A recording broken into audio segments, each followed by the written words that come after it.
What's up, everybody? Welcome back. Happy Skews Day to you. It is August 15th. The Ides of August, it is 2023. I'm Trey Crowder. That's Mark Ogie. What's up, Mark?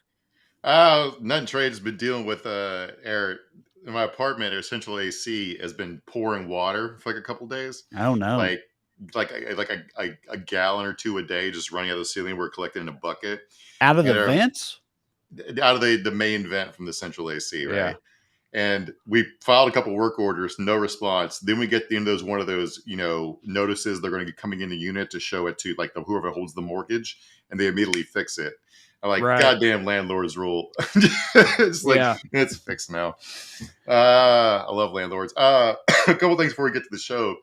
We're going to talk about that psyop country singer who went mega viral in a minute. But one important aliens update. My friend Elizabeth, who watches the show a lot, sent me this article after listening last week. That those Peruvian aliens we talked about. Yeah. This story. So the Peruvian Navy and cops actually took the 10-hour boat ride out to the village that was being harassed by the aliens that looked like the Green Goblin. And after talking to people for like 10 minutes, like, yep, these are definitely people who work for a mining company who are doing a fucking trick on you guys. And they're wearing jetpacks. They showed like a teacher who works in the village Googled images of humans flying jetpacks and like, oh yeah, they're just using jetpacks. Dude, I mean, So look. called my shot, baby. It's You exactly did. what I said was happening. You did. Fucking called it. You did. And like, obviously I'm bummed it's not aliens. Of course I am. But that also is wild that mercs for an illegal mining operation have jetpacks. Like that's like a Jason Statham movie or something. You know what I mean? That's the type of thing you'd see, like him fighting dudes with jetpacks. You'd be like, these guys wouldn't have jetpacks, but apparently they would. But I mean, to be fair, I'm sure there's a shitload of money to be made in illegal gold mining. So I guess they can afford to outfit them with jetpacks. But still, I mean, that's wild.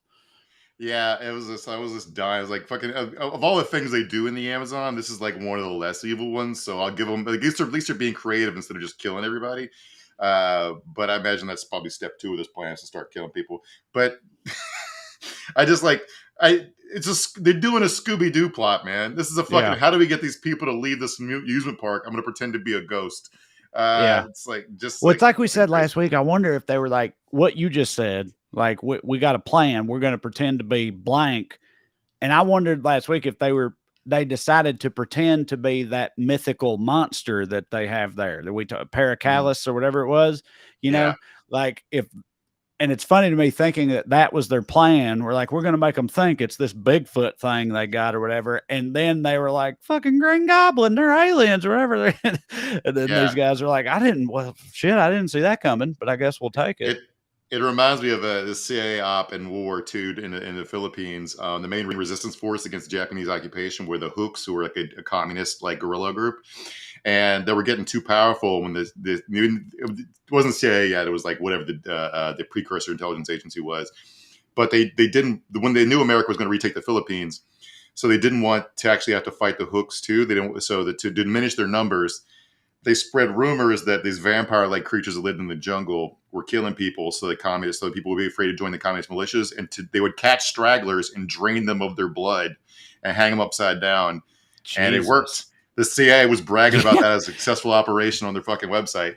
Well, I mean, I can see why that worked. If you're worried about vampiric monsters in the woods and you come upon multiple drained corpses, what else you gonna think? I'm not going to the jungle. I'm scared enough of the Japanese already. I'm not going to fucking fight the goddamn monsters too. Speaking of weird psyops, so the right wing has found a new favorite country artist. His stage name, I guess it's his stage name. It's really hard to tell because this guy's backstory is very fuzzy. It's a guy by the name of Oliver Anthony, and he had this song go viral starting late last week over the weekend. It's called "Rich Men North of Richmond," and it's pretty bog standard right wing talking points. Like he sings about like, what's the line about welfare? He says like, if you're 5'3", 300 pounds, my taxes shouldn't pay for your fudge rounds. Fudge rounds, yeah. It is whatever. The song musically it hits for me because he sounds exactly like Tyler Childers. Who I'm a fan of.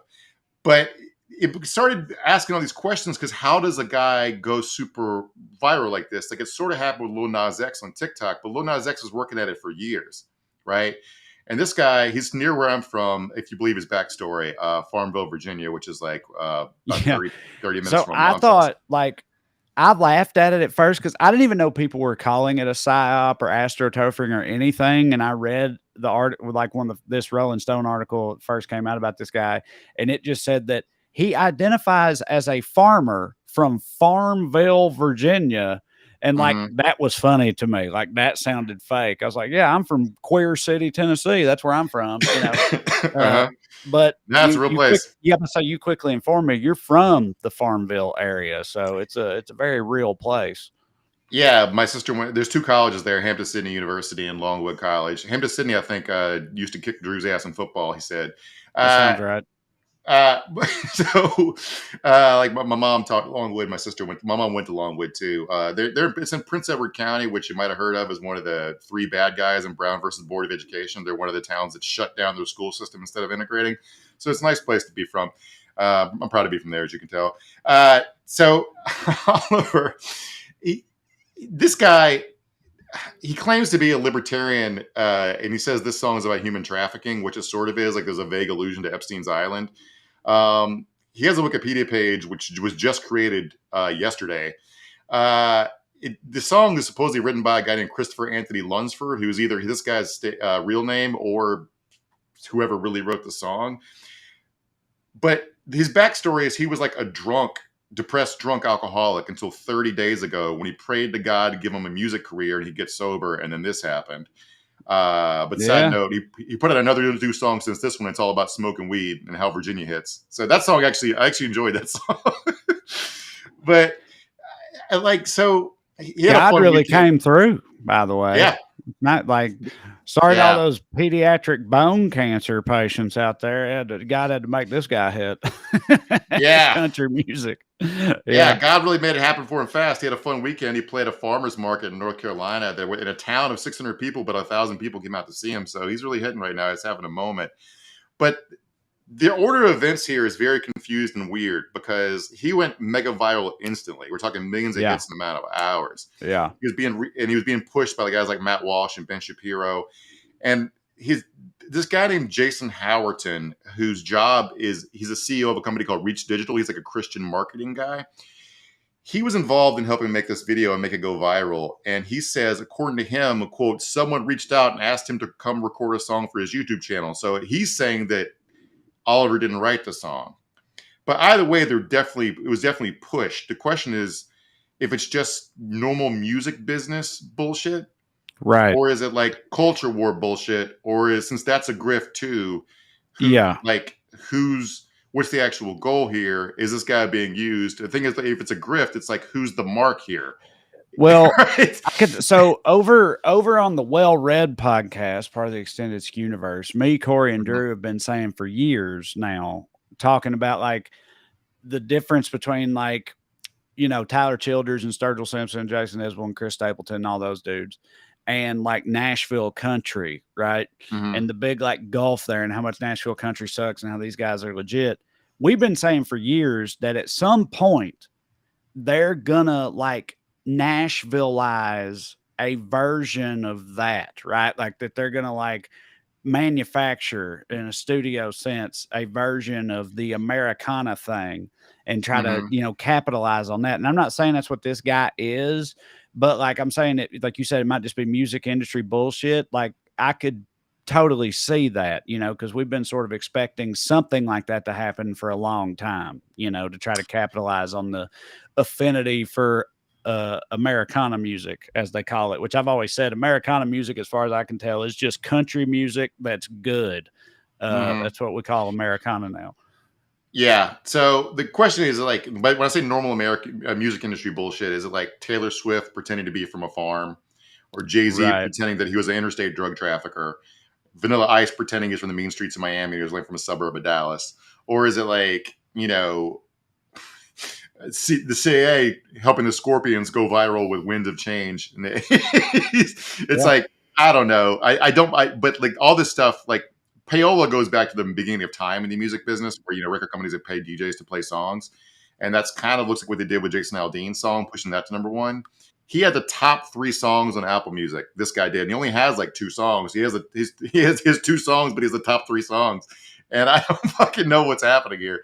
It's utterly bizarre. Well, I'll say I just want to see what else comes out, because like, as far as I'm concerned, 80+% of this song super hits for me, frankly, because 80% of it is all about like, normal working class people. We can't catch a break. We're all fucked. You can't afford to live anymore. All this like working class shit. And I'm like, hell yeah, brother. Mm-hmm. And then really it's just when he gets into the welfare queen stuff, which he has changed welfare queens from being black people to being fat people. Right. But either way, you listen to it and you're like, it's just like, dude, do you not realize that, targeting this amount of your ire towards like welfare recipients, whatever, is exactly what the rich men north of Richmond want you to do. Like, that's the whole thing. That's what they want you to do. That's what they want us to do, is like get pissed off at each other and blame each other for all that. Like, the idea that, are there lazy people on welfare? Yes. Are they the majority? No, but they do exist.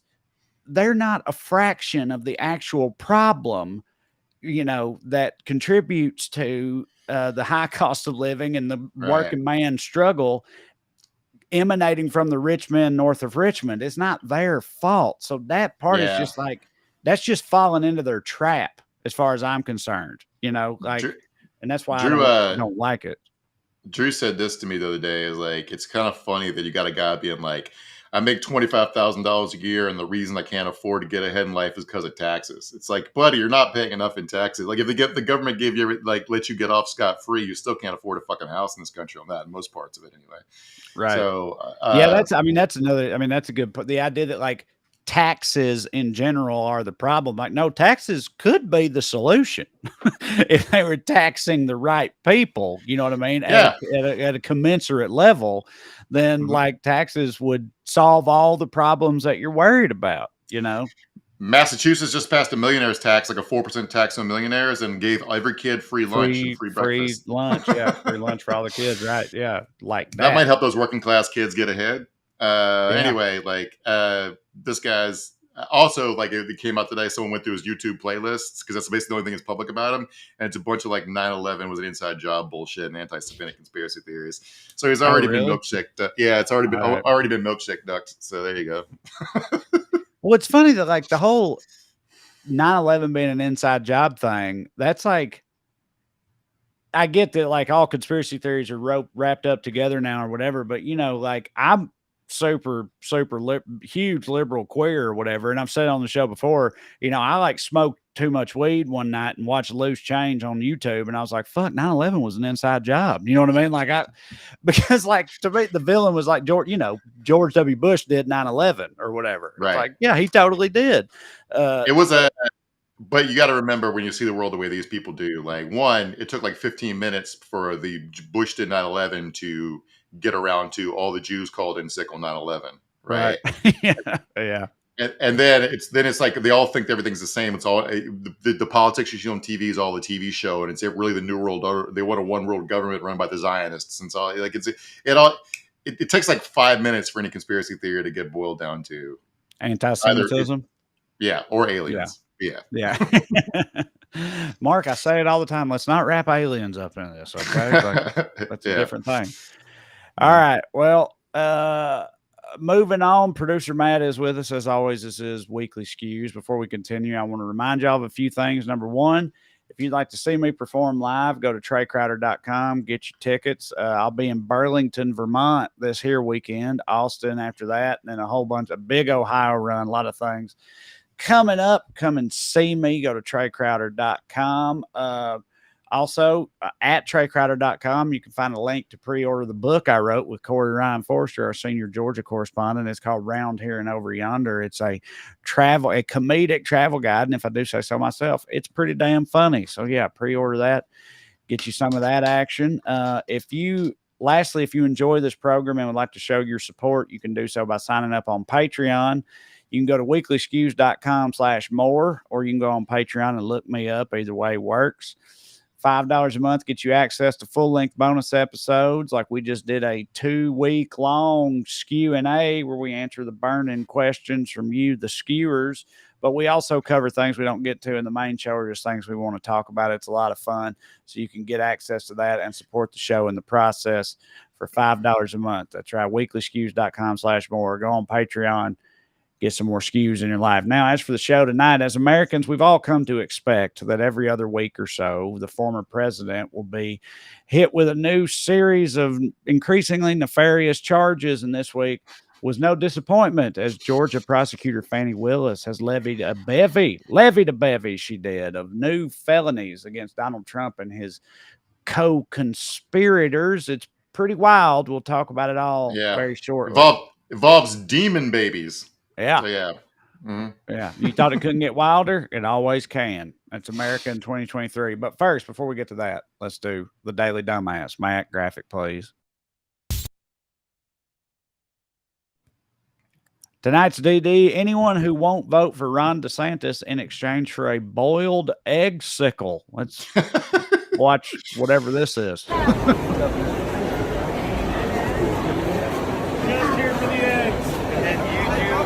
Fry them sometimes, or what do you do? All right. Cut it, Matt. It's just, if you're only listening, it's Ron DeSantis putting popsicle sticks into boiled eggs and asking, like, do you fry them? What do you do? How do you eat these eggs, human? Did you hear the guy say, "I'm just here for the eggs"? No. All right. So this is at the Iowa State Fair. It's so funny to be like lining up at like at a state fair, be like, I want to make it clear to you, I just really want an egg on a stick. Like you don't hit for me. I don't want no part of you. I just really, really, really want an egg on a stick. So that's why I'm here. Literally everywhere he went at the Iowa State Fair the last couple of days, crowds chanted, "We love Trump and we want Trump. Go back to Florida." Just the egg thing, I was like, what is is boiled eggs on a stick a thing in Iowa? Apparently the Iowa State Fair, putting everything on a stick is the thing. So they try to put every food on a stick. Why a boiled egg? Because dude, they're running out of things to put on sticks. Like you go to fairs, like state fairs, food has to either be served on a stick, deep fried, or both. Otherwise, it's not a state fair, buddy. That's just how it works. Yeah, but an egg already has a case. It's like putting a banana on a stick. Like it already has makes sense.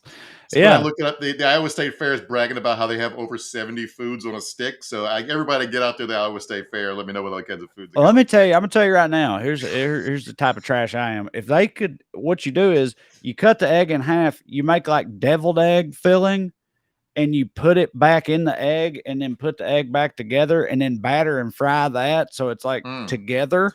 While on a stick, so it's like a deep fried deviled egg on a stick. And now I'm listening. Yeah. Okay, I'm into that. So if you want, let's watch this next video clip of see how Iowa's going for DeSantis. Like he's given up his whole life to do this. Now watch this as it happens. Matt, skip ahead a little bit, please. Sorry.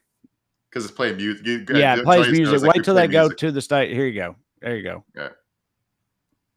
For hanging in there with us. Thank you so much. We really appreciate you being here as we have the opportunity. Well, first of all, welcome back to the State Fair. Ron, it's great to have you here, so welcome back. No, it's great to be here. We're really excited to see everybody. We appreciate That's Iowa Governor Kim Reynolds she later on tries to get the crowd to rile down and listen to Ron DeSantis, and literally no one's interested in it.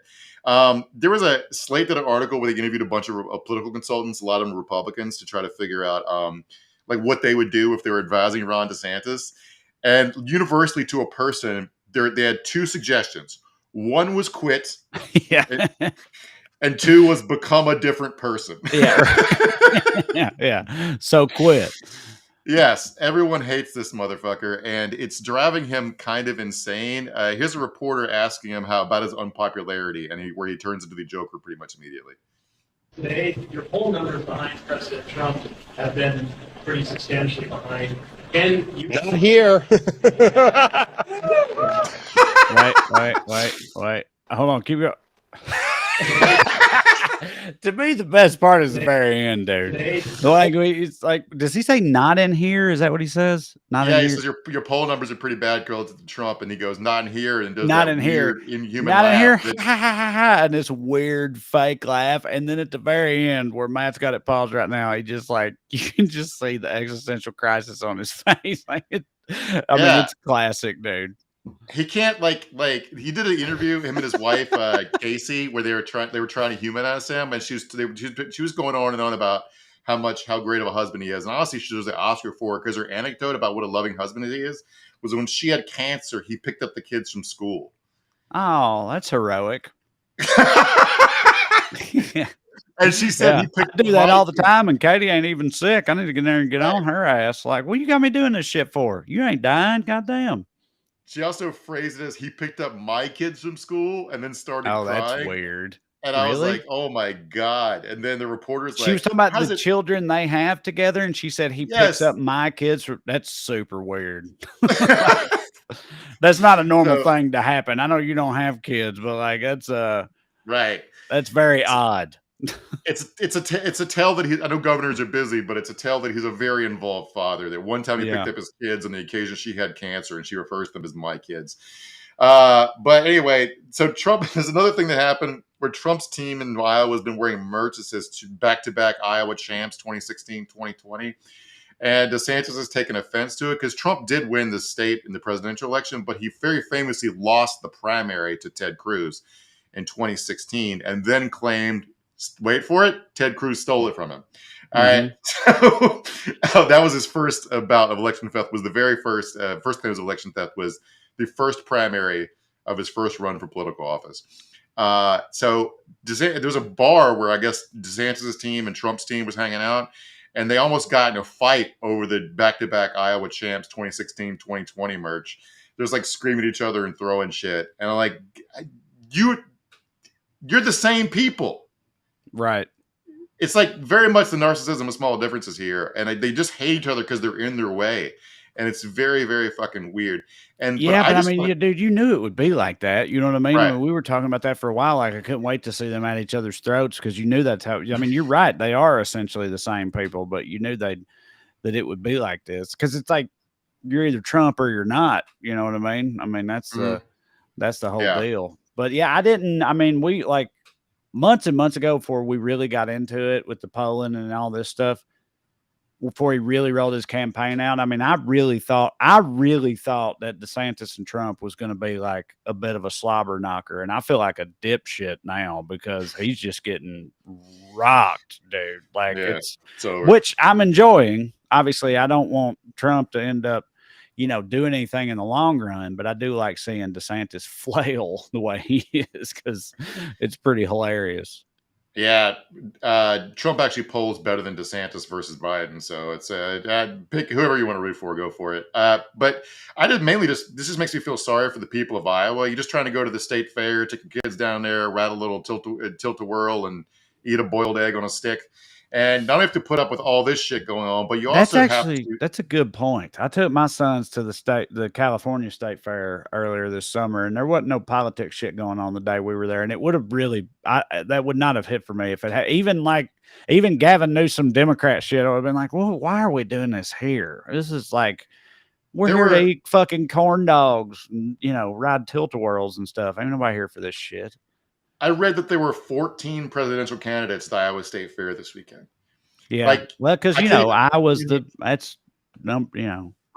But I can't even name 14 presidential candidates. How many people are in Iowa that are attending the fair? It's like a full 1% of the people at the fair running for president. There's like 10 dudes walking around, just like, you see this pig? Vote for me. Like, hey guys, go over and look at this pig. How about that? Hey, my name's Tim. I'm running for president.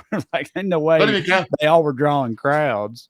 Yeah, Iowa's governor J.D. Pritzker was there to help unveil the butter cow. It's like, I don't even know why I know why he's there. He's probably going to run for president eventually. But like, you imagine you're just trying to have your boiled egg with your kids, and then and get yelled at by a carny, and you have to listen to Vivek Ramaswamy rap. We have video of him rapping finally. Loud, he opens his mouth, but the words won't come out. He's joking how everybody's joking. So. I mean, what Like, is this actually a hit for the like Republicans of Iowa? You know, like, dude, that song rules. That song's an all timer. But I don't When the feel like movie it's came out, directly applicable. 2003, something like that. Something like 2000. that. Yeah, about Yeah. 20 years ago, something like that. But hey, Mark, that song is a timeless classic. Just so you know. Yeah. But like Eminem just last week, like publicly went on the record trashing Trump and how big of a piece of shit. Did you see that? It like went viral. Yeah. Eminem talking shit about Trump or whatever. So like there ain't no fucking way this would hit for Slim Shady. This dude's probably going to get one of those cease and desist letters or whatever, I would imagine. But I just don't understand why this is even the go-to for him, considering his target demographic, you know. Every time it's white trash, I guess. So every time I've seen him rap, including a video from in college, it's this song. It might be the only song he knows. Yeah. So yeah, this guy sucks. He's already all over TV saying he if anybody has the juice to take Trump's spot after he's gone, I think it might be him, because he's the one who's got the smartest lane, which is like, I need to take the reins so I can pardon Trump. Is that Kim Reynolds standing beside him there? Yeah, she's agnostic in the primary. Like, okay, I was about to say she's just hosting all of them. Yeah, except for Trump, because Trump's mad at her because she is agnostic because she hasn't endorsed him. Okay. But he endorsed her. So yeah, that's it. That's your Iowa. That's your Republican primary Iowa caucus update. Going normally for Ron DeSantis. All right, our next, our honorable mention for dumbass is whoever never told Caitlyn Jenner about history. Let's see here, Matt. Wonderful human being to be around, and you know, I am a proud American. I love this country. I am the child of a World War II veteran. Mm-hmm. I grew up a patriot. I was the first person to put up a flag at the finish line, the good old US of A. Why? Because I was so proud of my country. And I have to say today, and watching all this come down, this is the first time I've ever been ashamed of my country and what's going on.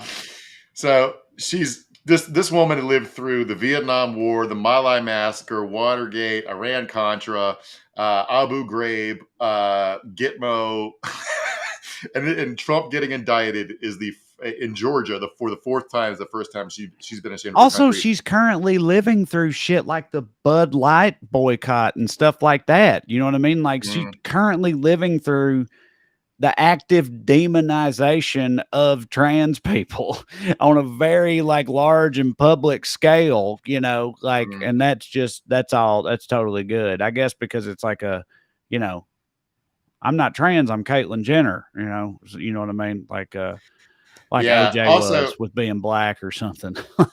Also, I just want to call bullshit on her saying she was the first Olympian athlete to wave the American flag. What the fuck is that about? Like, can't possibly be true. Right.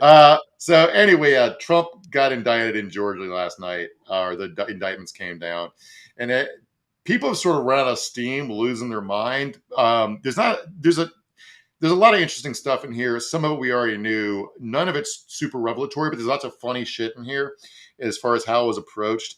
So look at this image of all the people charged here. This is the main thing that's different about it. She charged Trump and 18 other people. That's a lot of fucking people who are on the hook. Yeah. All of them are charged with RICO stuff, which is a 5-year mandatory minimum sentence, 5 to 20. There is no probation eligible for this charge. So if convicted, they're all going to fucking jail. Although, I mean, we've talked before about the logistics of jailing Trump, but whatever. No one knows. None of them know what to fucking say anymore. Like, here's Lindsey Graham on Fox News. Matt, if you can cue up this video clip. This is from earlier today. So I've got questions about all of this in a minute after we watch this. Lindsey Graham, what's he think? Hit it, Matt. Yeah, play this forward. How do you run for president in 2024, moving between courthouses in New York City and Washington, D.C. and Florida and Atlanta? He's spending more money on lawyer fees than he is running for office. January the 6th, I was there. I saw it. He was impeached over it. The American people can decide whether they want him to be president or not. This should be decided at the ballot box, not in a bunch of liberal. All right, we'll cut it back. We did decide. Yeah. That's kind of the whole thing, right? That's the whole thing. Is right. Like we did decide at the ballot box. That didn't hit for him, and he did a bunch of treason in response to it. which Right. is what these charges are about. Like that's Yes. what, right? Yes. Yeah. We decided the ballot box. He shouldn't fucking be president. He said, no, I still want to be president. And here we are. This is the Right. whole point of the fucking thing. And they seem like, yes, Fonnie Willis. It's not Fanny, it's Fonnie. I've been pronouncing Oh, that name okay. All right. Yeah. Did not know that. Yeah, it's Fonnie. Swahili for prosperousness or something. I think I saw it earlier today. So anyway, so she she's a Democrat, yes, but every single witness, plus the 18 is a Republican in this case. If people are lying, it's Republican on Republican slander. All right, all the evidence they heard was from fucking Republicans. Now, what's different about this case from Jack Smith's case, because it's a lot of the same evidence and stuff, is basically how many people she charged. Like if he's using a sniper rifle, she unloaded a whole belt from an M60. All right, it's like, right, yeah, you get a charge, you get a charge, you get a charge, you get a charge, you get a charge, you get a charge. Well, that was part of one of the questions I have. Is like, I say all the time how law dumb I am, but this one in particular, I feel almost overwhelmed by. Like the whole RICO thing, 19 defendants. She says she's gonna like try them all at once or wants to. It reminds me of that scene from The Dark Knight. Remember that scene, The Dark Knight? Like fucking Harvey Dent does that in The Dark Knight, and it's like this huge stun or whatever. And I just like, yeah, as just a regular civilian, I feel almost overwhelmed by the circumstances of this particular case, because it's like it seems pretty complex to me, and there's a whole lot of moving parts and a whole lot of shit going on, you know. Yeah, so other people charged include Rudy Giuliani, John Eastman, Jeffrey Clark, Kenneth Chesebro, Jenna Ellis, and Sidney Powell. A couple of these people are already unindicted co-conspirators in the Jack Smith's last indictment. Mark Meadows is also indicted. Remember, he's a main witness for Jack Smith. And she's saying, Fonnie Willis said they have until noon Friday, August 25th, 10 days from now, to voluntarily surrender. Trump's lawyers already announced he'll voluntarily surrender, and this time he has to do a mugshot because it's Georgia law. Trump's also, first they're going to have cameras in there, right? When he actually goes in the courthouse to get indicted or whatever. Yeah. This would probably be televised, so it'd be a huge circus. Yeah. So that's probably why you want all 19 of them on trial at the same time, which I don't imagine any of them will. I don't imagine that some of them won't flip, because like Jenna Ellis, especially, Trump's already announced he won't cover her legal bills because she said nice shit about Ron DeSantis. And she's been posting Bible verses about how this is all part of God's plan for her life or some shit. It's like, oh man, if God wanted me to go to jail, I might pick a different God. Trump's first big defense to all this has been reading Fonnie Willis's Wikipedia page. You see, her dad was a Black Panther. So therefore, I guess this is illegitimate. Right. But therefore, she's a racist, according to him. I guess, but it's funny to me because, like, if you know a little bit about Black Panthers, and her dad went on to be a defense attorney, which makes sense for a Black Panther to do.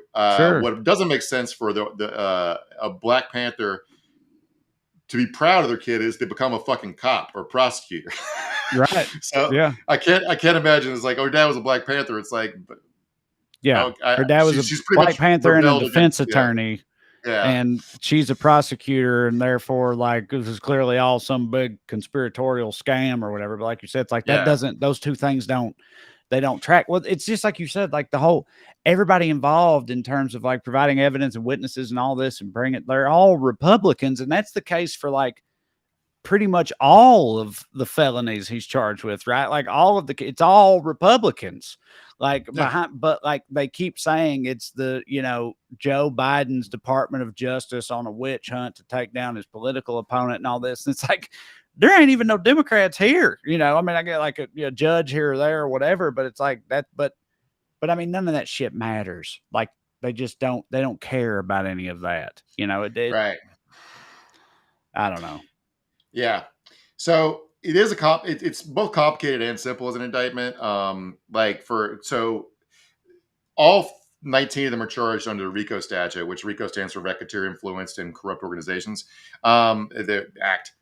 So there's a federal one, which everyone's probably familiar with from watching, Law and Order or The Sopranos. And then like 30 some states have their own version of the statute for prosecuting state level crimes, including Georgia. So they're all charged under RICO, and because of various different acts, they're also, a lot of them call it subcharges, but the general thrust is they're all in service of the same conspiracy. Right.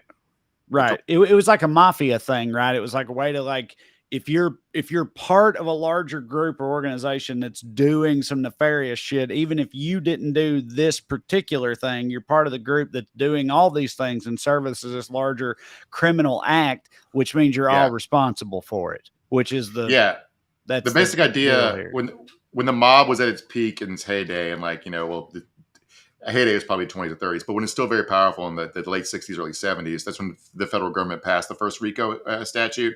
It was signed by Richard Nixon, I think. And the general idea was that a mob boss is never going to do any actual crime. Right. Exactly. Right. Right. Yeah. But you still need a way to hold him accountable. Now, I am, as a hardcore civil liberties advocate, I kind of think the law is I understand the theory of it. It kind of bugs me a little bit the way it's applied sometimes.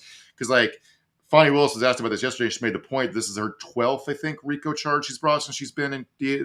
Another one I brought up before is against Young Thug and his rap group for just like lyrics and stuff. And he's trying to like, well, you're the head of this. One guy had drugs, another guy was involved in a shooting, and you're all in the same rap group. So y'all wear the same color t-shirts. So therefore, like a lot of gangs have literally been caught up in criminal charges for wearing the same color clothes. I think that's bullshit. But again, this is not bullshit. This is a real crime they did. Right. This is a real. There's so many people involved in this. Like, there are 30 unindicted co-conspirators, but like among the people who were actually indicted was Kanye West's former publicist named Trevian Cuddy. The actual like scariest part of this crime was the two women, Ruby Freeman and her daughter. They testified from the J6 committee about how scared they were for their lives. And part of this was Trevian Cuddy and two other people we'll get to in a second were basically continually harassing these two women, trying to get them to change their story to air quote come clean about the election fraud they would come in. And there's a video, it's too long and not interesting enough to show here, but it was pretty chilling. The women didn't want to talk to these people on their own, so they met Cuddy at a police station. And they're on camera from closed circuit TV in the police station.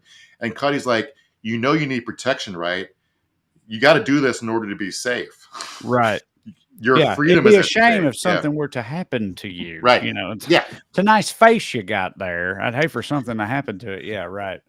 Yeah. So the Freemans are definitely scared. They just had in front of the J6 committee about how they've been in hiding for a while and scared people come kill them at their houses. Because it's not just these people harassing them, but also the general Trump mob harassing them online and stuff, calling their house, driving by their house, honking horns and shit. The other two people who were charged directly in connection with harassing the Freemans are a guy named Stephen Lee and a guy named Harrison Floyd. Stephen Lee is a former cop turned Lutheran pastor whose main bag is ranting about, quote, demonic births. I told you demons are going to come up here. He went to the Freeman's house repeatedly, and to the point where they called 911 on him 3 times. His solution to that was, because he's a white guy, he needed to get black people to talk to these women because they happen to be black. So that's how Harrison Floyd and Trevian Cuddy get caught up in this. He's like, they were the 2 black people he knew to call. All right. Stephen Floyd is the head of an organization called Black Voices for Trump. And Trevian Cuddy has been doing a bunch of was involved with the Trump's White House. It's not clear whether she got hooked up with them through Kanye or Kanye got hooked up with Trump through her. Anyway, it's all very confusing to me. But if here's a fun pic of Cuddy on Mike Lindell's private jet, if you got that, Matt, see, fun. Look at Mike. Mike's just chilling, baby. Fun fact about this picture: this is the night that Herman Cain caught a fatal case of COVID. They're having a great time. Yeah, she does look a little pained right there. I gotta say, like, she looks like he looks like he's having a better time than she is to me. Yeah, she posted this picture on Insta or whatever, and said we're on Mike Lindell's G6, and someone reached out to Mike Lindell to confirm that was her on his plane, and she goes, yes, this is her, that was me, but my plane is not a G6, it's a Venom 50. He was very like he corrected that part of it. He's got a more hidden plane than that, I guess. Sure. So back to Trump's part of the indictment. There's 41 total felony counts in here. He got hit with 13, which brings his total he's facing now to 91, I think. 91. Yeah. Impressive. Not quite triple digits yet, but, doing pretty good. I got faith in him. He can get there. In addition to the communal racketeering charge, he also got hit with solicitation of violation of oath by public officer, conspiracy to commit impersonating a public officer, conspiracy to commit forgery in the first degree, conspiracy to commit false statements and writings, and conspiracy to commit filing false documents. They also, Sidney Powell's been in furtherance of this conspiracy. I'm using the language the indictment uses here. She hired a data firm to hack a bunch of voting machines, and then they passed around that information among each other. So that's part of why this conspiracy, like that's part of the conspiracy, is they shared a bunch of voters' private information. So theft of data could be coming here for some of them. But this is Don Jr.'s girlfriend, whose name I can't remember right off the top of my head. Guilfoyle, right? Yeah, Kimberly Guilfoyle. Yeah, used to be married to California Governor Gavin Newsom. Hit this hit for me. RICO charges, 19 defendants altogether. Kind of weigh in on what that's going to look like for Fani Willis. Well, it's a disaster and it's a sham. She's really using this for her own political purposes and advancements and fundraising off of this. She's one of 4 sham, investigations and indictments. They, jumped the shark and released on the docket actually the indictment before it even came out. So then she had to do the dog and pony show, last night. It's just absolutely ridiculous. And John Gotti, okay, can you imagine RICO, violations? John Gotti never even had 4 indictments at once. All right, stop it. So it's such a funny self-own, like obliviously, you know what I mean? Like John Gotti never even had 4. Donald Trump's got 91. Come on. I think they got Gotti for 6 murders. So I don't know, like she means in 4 different locations. So I guess John Gotti didn't have the foresight to commit all those murders in 4 different jurisdictions. He just did them all in the Southern District of New York. But either way, it's funny to bring up John Gotti here because it turns out him and Trump had the same lawyer, Roy Cohn. Roy Cohn at one point only had 6 clients, the heads of the 5 families, and Donald John Trump. Well, how about that? Roy, I don't know why there's not a Roy Cohn movie. If there has, I missed it, but it'd be a hit and ass movie. If you're not familiar with his life story, he was like the lead counsel for McCarthy during McCarthyism, then was sort of disgraced, then became a mob attorney. Then there were rumors that he had AIDS, denied he had AIDS. While he was dying of AIDS, he tried to trick one of his clients into signing over their whole estate to him before they died. Then he died of AIDS. And in between, he was Donald Trump and John Gotti's lawyer. And I'm like, I want to watch that. I want to see that movie. Yeah. So the funny part about the RICO charge is Rudy Giuliani getting hit with it. It kind of killed me because Rudy Giuliani, if you guys aren't familiar, made his name using a new law named RICO to take down the mafia. Right. All right? Yeah, that was his whole thing, cleaning up the streets and all that shit. That's where Before John Gotti got hit with a RICO charge involving murder for hire, let me quote here from a story from 1986 in the New York Times. The federal trial in Manhattan attained national significance as the first case to focus on the commission of top crime leaders portrayed by the prosecution as the board of directors of the mafia, or La Cosa Nostra. These are heads of the Lucchese and Colombo crime families, plus Fat Tony Salerno from the Genoveses, who was also a client of Roy Cohn, and a famous business partner of Donald Trump's, who allegedly engaged in concrete bid rigging schemes with him in Trump construction projects. And if you remember, when Stormy said that a guy threatened her in her parking garage to keep her affair with Trump secret, she always assumed he worked for Fat Tony Salerno. So there you go. It really closes the loop on this. I wonder if I'm sorry, just to clarify, we're talking about an actual real life human being here whose name is Fat Tony Salerno. Yeah. That's wonderful. I'm glad that guy, I'm sure he's a murderous piece of shit, but I'm still glad that guy exists. Just for comedic purposes. Like they got fucking Fat Tony. That's great. Yeah. If Trump has such a thing as a best friend, it was probably Fat Tony Salerno. So going back to the idea that, like, we can skip over this next video, Matt. This guy named Lieutenant Governor Jeff Duncan testified in front of the grand jury yesterday. Yesterday was kind of a mad scramble because Trump was tweeting at witnesses who were scheduled to testify that he read online were scheduled to testify that they shouldn't testify. It was like literally live tampering with witnesses. They sped up the grand jury. That's why they came out so late last night. Like, I don't know, what was it, 11 o'clock at night East Coast time? So he gave a speech about how, like, basically Republicans had to move on from this because he was saying, like, he was trying to make the case to Republicans, like, this is electoral poison, which is like, forget morality or legality. We're going to lose and we can't beat Biden for acting like this. But so if you're wondering about pardons in this scenario, obviously you can't be pardoned at the federal level because it's a state level crime. So turns out convicted criminals in Georgia can't apply for pardons until 5 years after they've served their sentences. This is thanks to an anti-political corruption amendment to the Constitution. And that constitutional amendment was added after Georgia took away the governor's power to pardon because of the corrupt actions of a Klan-linked governor who was caught selling partners in the late 1930s. His name was E.D. Rivers. So Trump really got fucked by a Klan guy here, which is just making me laugh. And I don't think Georgia would be able to pass a constitutional amendment just to let Governor Kemp pardon Trump, even if Governor Kemp wanted to. Now, Kemp's all over the place. He posted today calling Trump a liar when he said the election was rigged. He's like, there's no fraud here. It was free and fair. But also he said he would vote for Trump again. So I don't fucking know what to make of that guy. Well, that's like the line, isn't it? I mean, that's what like Pence has been saying that. They all say that, right? It's like, oh yeah, no, he's a liar and a treasonous piece of shit and like deserves to be punished, whatever. It was a travesty what happened regarding him in our country. But I'll vote for him over Joe Biden or any Democrat, though. Like that's kind of their whole thing. So Trump's second leg of his defense, besides noticing that Fonnie Willis was her dad was a Black Panther, is that he's going to release a conclusive report. It's 100 pages long on Monday at a big press conference. It's going to prove the election was stolen. Now, this is funny because it's going to be a bunch of bullshit, but also it doesn't matter. It doesn't matter. If the bank has $30 they won't give me that they owe me, I still can't rob it. You know what I'm saying? No, I don't. Sorry. Sorry. I'm sure I'm being dumb. What do you mean? You can't commit a crime because someone else committed a crime. Like if the election was stolen, which it wasn't, like I'm using the bank analogy, all right? If the bank owes you $60 from a fee they errantly charged you, they wronged you, you cannot go in with a gun and get it back. It's not a defense. Right. If you get caught, I'm not against robbing banks. Doesn't hurt anybody. You rob all the banks you want, but if you get caught, you're in trouble. All right. So, but the media response to this is the depressing part of it because we're all kind of bullet frogs now. Here's like the New York Times' main story about it. Trump indictment part 4, a spectacle that has become surreally routine. Right. The former leader of the United States being called a felon is somehow worn off. Like, fuck you.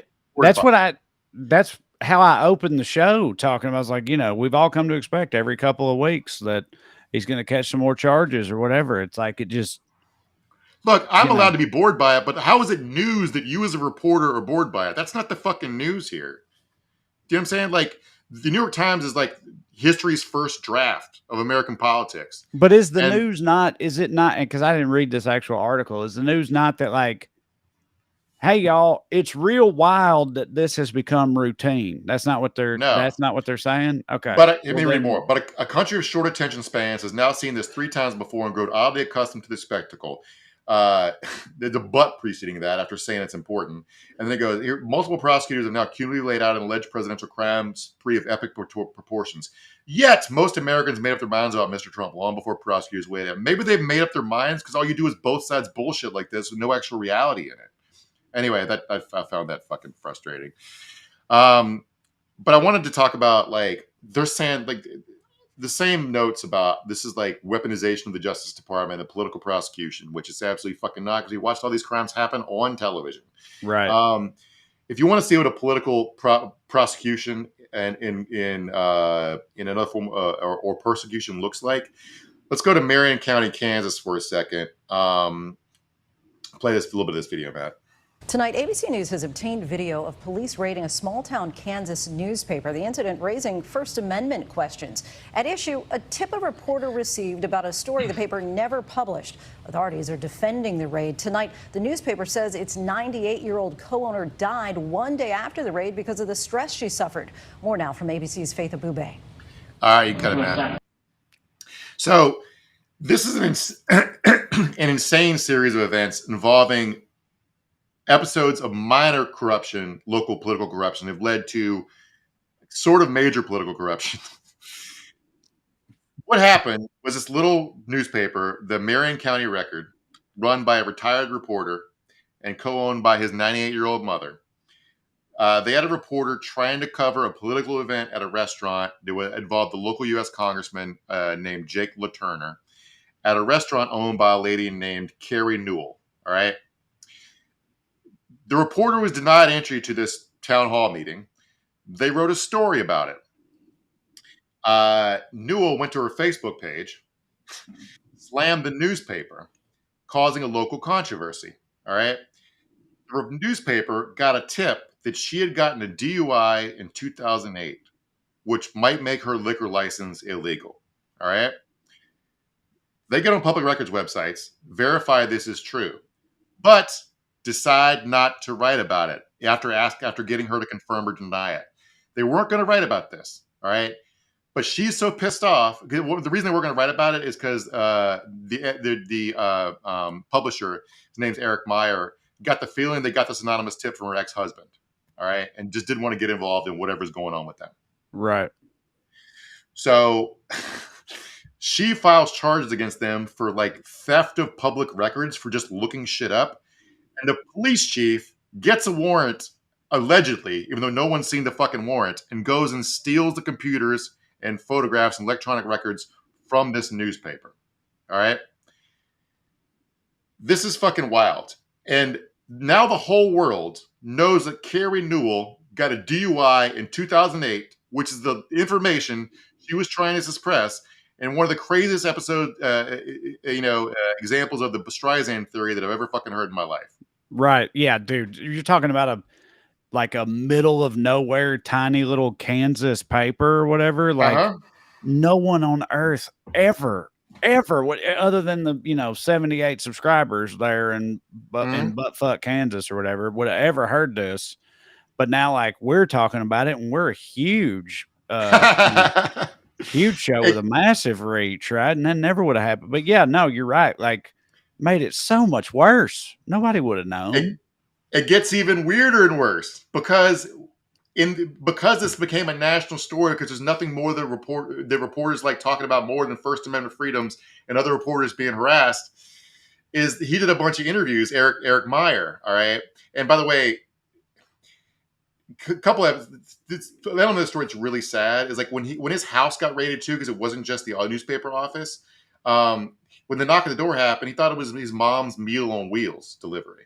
They're not rich people. They run this local newspaper for like community service.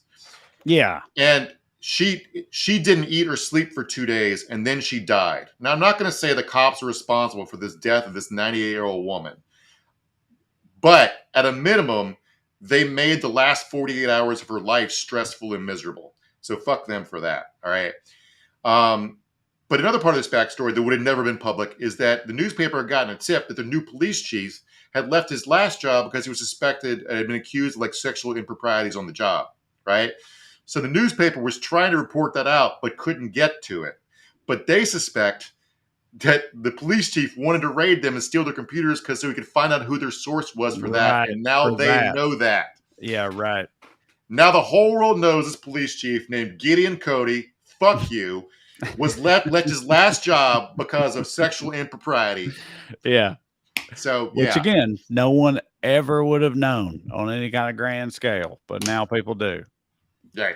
He's never going to work the rest of his life as a police officer, because his first Google search will be not only violate the First Amendment rights of this guy who's going to end up owning the fucking town. He was talking about how like the dilemma here is he has to make this just, he has to sue his own hometown in fucking bankruptcy, which he doesn't want to do. I think it's pretty optimistic. You assume he'll never work as a police officer again, but I appreciate another chief. Another chief. Yeah, I don't think. Yeah. Matt, if you got some comments for us, let's hear them out here. Also, I know you've got it written down here, Mark. We should say our hearts go out to the good people of Maui in Hawaii. The wildfires there. That's a truly tragic situation, man. It's really, and you know that like commercial real estate interests and stuff, and like big real estate and shit, they're already coming in trying to buy people's property up from them while it's burnt to the ground. That's happening right now. Did you also know that's how Marcus Crassus made his money in the Roman Empire? He was like some people say the richest man that ever lived. Like, if you like adjust for whatever, like he was a Roman Elon Musk motherfucker. He that's how he made all his money was doing, except he burned the houses down himself and then was like, but secretly, and it's like, hey, I'll pay you, bought it on the cheap. But it's just Yeah.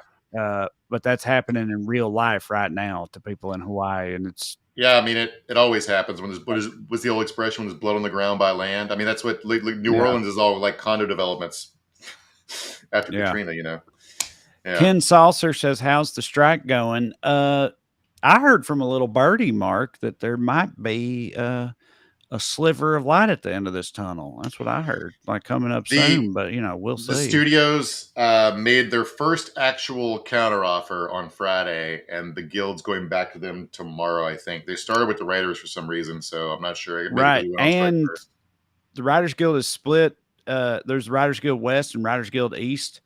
Mm-hmm. The people from the East are flying out for that, right? Which, may or may not mean anything, but it's like, it's not an email. It's not a phone call. Like, they're coming out here for it.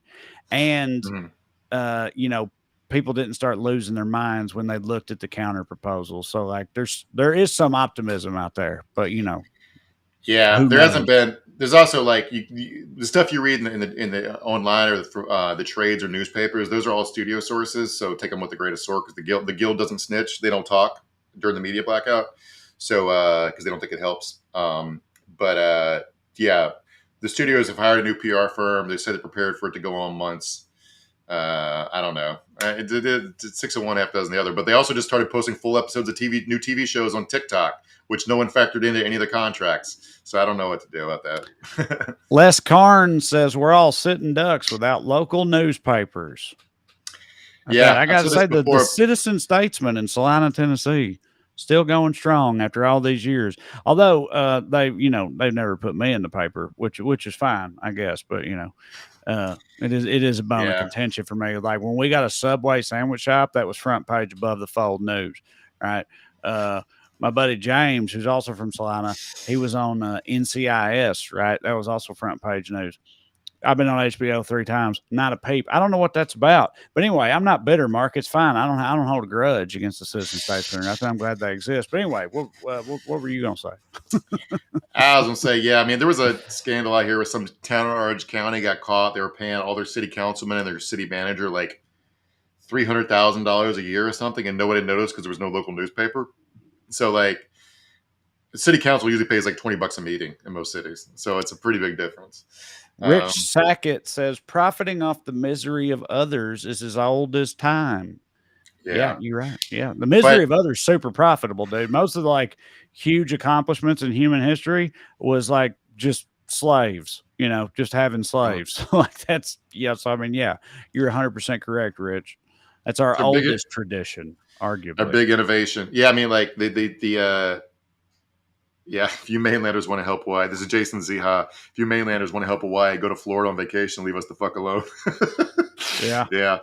I mean, like, the conspiracy theories about Hawaii have been wild to me, because it's a fire. Fires happen. And I was reading a TikTok of the disaster unfolding in real time about what it was like for people on the ground. People were literally running for their lives. The fire is spreading so fast, like dipping t-shirts in water so they can breathe and trying to save their neighbors. And like, fire was literally raining down on them. And then people see that and like, oh, it's a directed energy weapon. It's not. It's just a fucking fire. Directed energy. That sounds suspiciously like a Jewish space laser to me, Mark. Yeah. and the people doing disaster capitalism don't help with that, because they go, oh, obviously they set off a bomb so they can buy up the land. It's like, no, buying up the land is just what they do. They can buy it because you're desperate for money because you got no place to live. And you you have to fight with an insurance company, and they offer you like twice market value for it. They can turn it into a result and make trillions. So yeah, it's like, it's just normal business. It sucks. Yeah, it does suck. Jen L. Johnson says, no, don't come here either. Signed, Florida. Yeah, I guess everybody's got to go to the Iowa State Fair and get their boiled eggs for vacation. That's all you got left, everybody. I would love to have y'all come on out. I would be pumped. All right, listen, thank you guys for being here. I want to remind y'all again of a couple of things. So like I said, if you want to see me live, go to TreyCrowder.com. I'll be in Burlington, Vermont this weekend. Austin coming up soon. Ohio, every goddamn city in Ohio. And then beyond after that. So go to TreyCrowder.com, check the dates out. And if you want to support this here show, You can go to weeklyskews.com/more, or you can go to Patreon and look my name up. You'll find us either way. You get full-length bonus episodes for $5 a month, and you support the show in the process, which we would appreciate. But the main thing is, as long as you keep coming back here every Skews Day, then we will too. We appreciate y'all very much. We love you like chicken, and we will see you on the 22nd next Tuesday.